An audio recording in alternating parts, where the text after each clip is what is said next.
In today's lecture, I want to begin with a question that many people avoid asking themselves.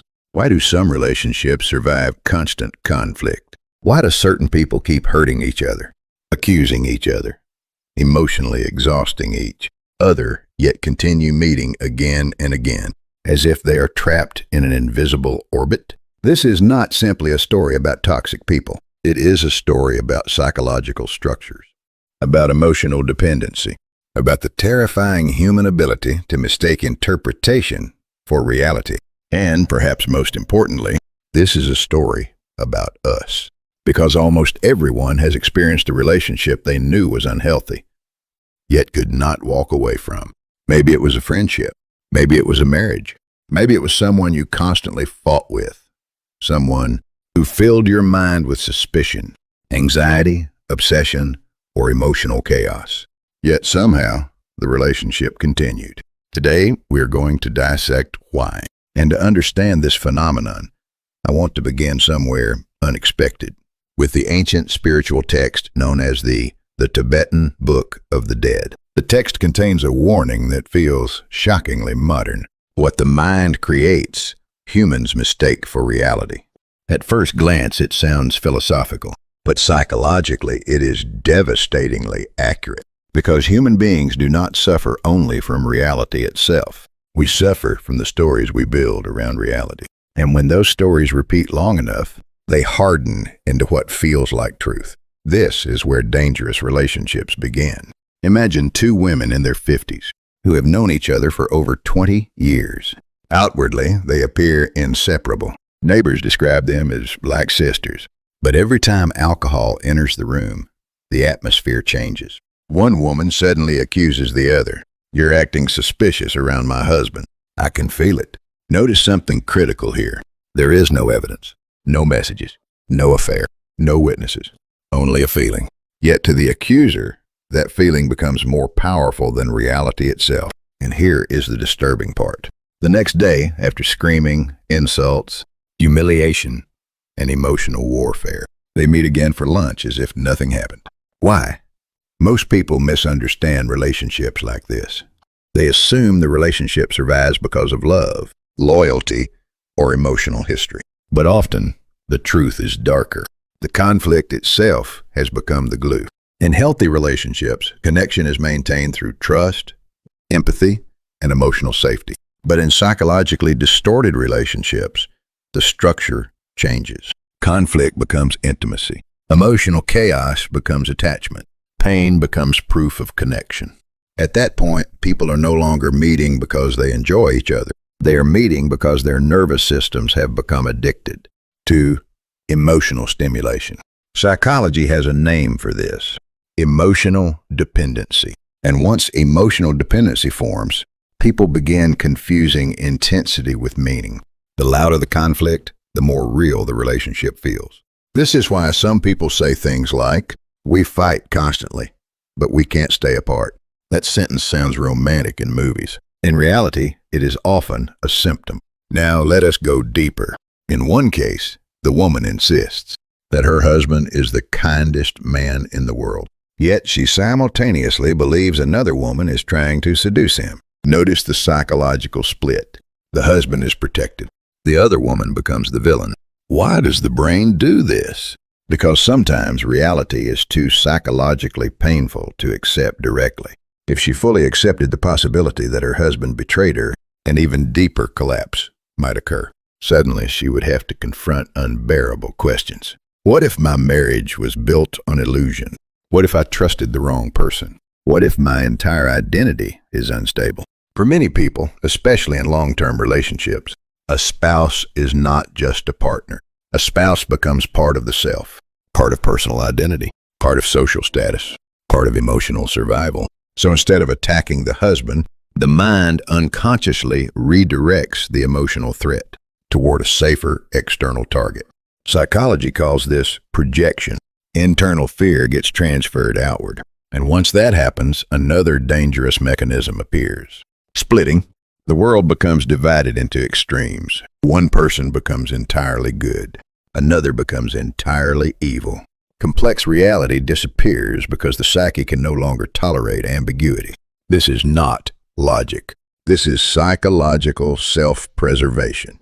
And now we arrive at one of the most dangerous phrases people use in relationships. I just know. She gives me a bad feeling. My intuition never lies. I can sense something is wrong. Sometimes intuition is real, but many times what people call intuition is actually anxiety, wearing the mask of certainty. Psychologically, this often emerges from three forces combining together. First, unresolved fear.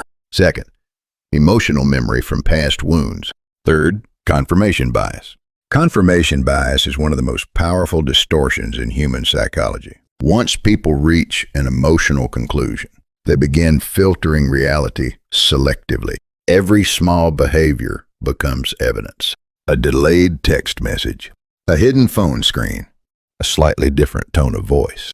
None of these prove betrayal, but once suspicion takes root, the mind reorganizes reality around the suspicion.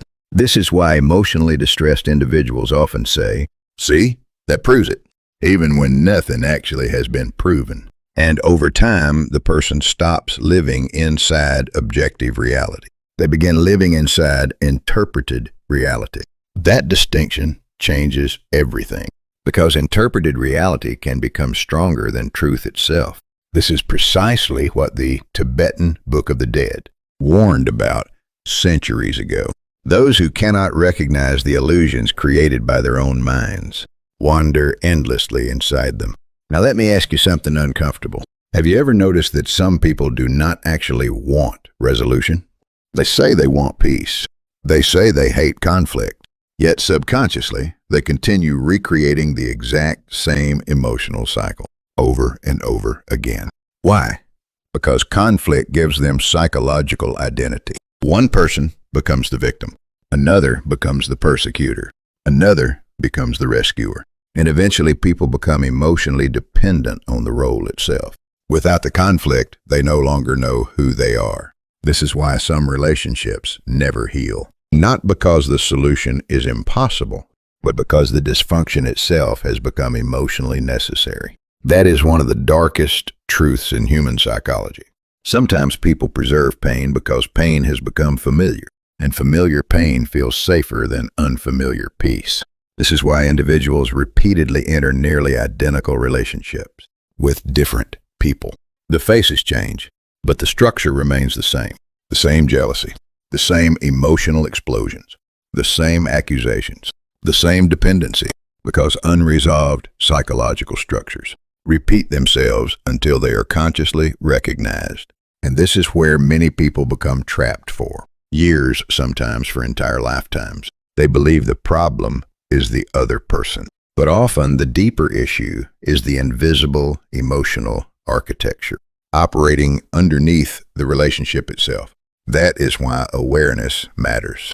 The moment a person recognizes this relationship is not being sustained by love, but by a psychological structure, something begins to shift. For the first time, they stop reacting emotionally and start observing objectively. And observation is the beginning of freedom. Before ending today's lecture, I want to leave you with one final warning from the Tibetan Book of the Dead. The moment fear-created illusions are treated as reality, those illusions gain power over the mind. Think carefully about that. Human beings can suffer from things that never actually happened simply because the mind believed they were real. That is how destructive suspicion works. That is how obsession works. That is how emotional addiction works. And that is why some people remain trapped inside relationships that continuously wound them. Not because they are weak, but because the mind can become addicted to its own emotional narratives. So tonight, I want you to ask yourself one difficult question. Is there a relationship in your life that survives not because it is healthy, but because the emotional structure itself refuses to let go? A relationship filled with conflict, yet impossible to leave. A relationship where emotion has replaced reality.